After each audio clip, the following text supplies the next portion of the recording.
सभी दोस्तों को नमस्कार प्रणाम। हम धर्मेंद्र चौधरी ऑफिशियल में स्वागत है। दोस्तों आज मैं एक भक्ति सॉन्ग लिखा हूँ, बहुत ही अच्छा धुन है और ओल्ड ट्रैक है।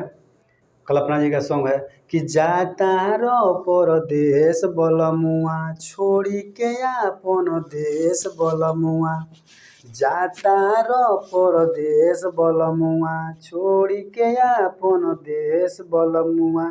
और का देखो वही वो पंडित जी से पोथी और पातारा, एगो चुम्मा ले लो राजा जी बन जाए जातारा। दोस्तों एक ट्रैक है और बहुत ही सुंदर लिखा हूँ, आप लोग सुनिए और जरूर बताइए कैसा है।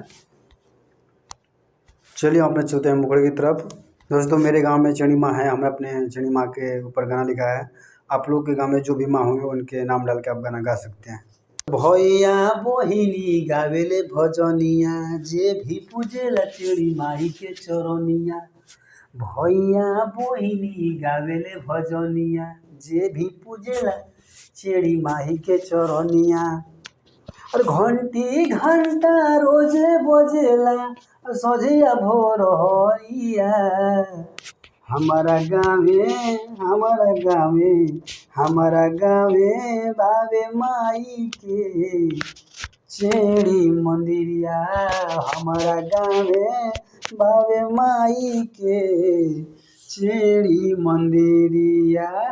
भैया बहिनी गावेले भजनिया जे भी पूजेला चेड़ी माई के चरनिया, घंटी घंटा रोजे बजेला सझिया भोर हरिया, हमारा गावे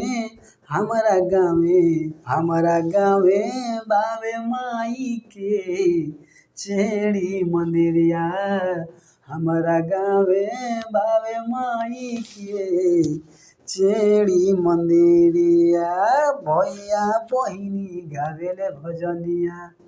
दोस्तों इसके बाद मैजिक बजेगा और चलते हम पलांतर की तरफ। माई के महिमा जानेला सभे नर नारी हो, मयो के माई होई बेटवो के माई जग के होई दुलारी हो।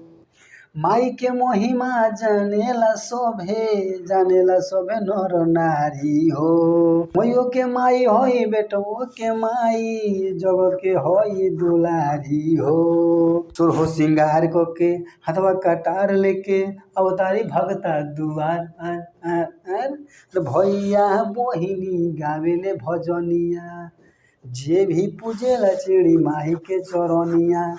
भैया बहिनी गावेले भजनिया जे भी पूजेला चेड़ी माही के चरनिया।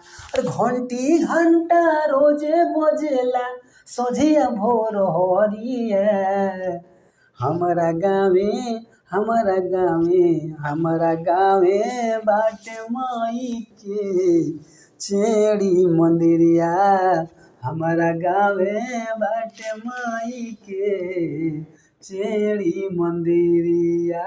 भैया बहिनी गावेले भजनिया जे भी पूजेला चेड़ी माही के चरनिया।